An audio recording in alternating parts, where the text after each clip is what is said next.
ilalim ng kahayanan, habang ang nagtuloy, nakita tayo nahanap na sa iba.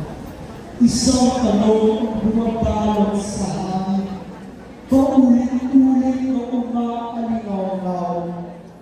Kung iisa ang langit na ating tinitingala, bakit ang mga tao tila ba nagkakalayo, nagkakakagaya?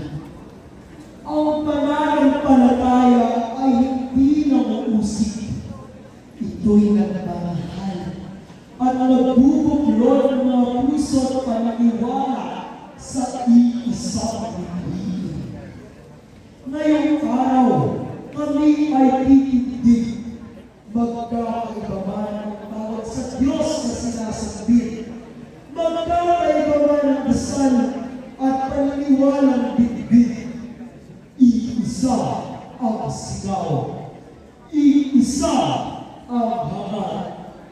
Kapayapaan, paggalang, at pag-ibig na wagas. Mula Kristyanismo, Islam, Hinduismo at Budismo, ipakikita namin ang pagkakaiba ng pananampalataya ay hindi hadlang sa kapayapaan. Sa bawat sigaw at galaw, maraming relihiyon, ngunit iisang tinig at iisang puso para sa pagkakaisa, respeto at kapayapaan. Sa ilalim ng isang kahel na langit, sama-samang aangat ang altura Alianza!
The next performers are now in their second year with us, and they are ready to show us the true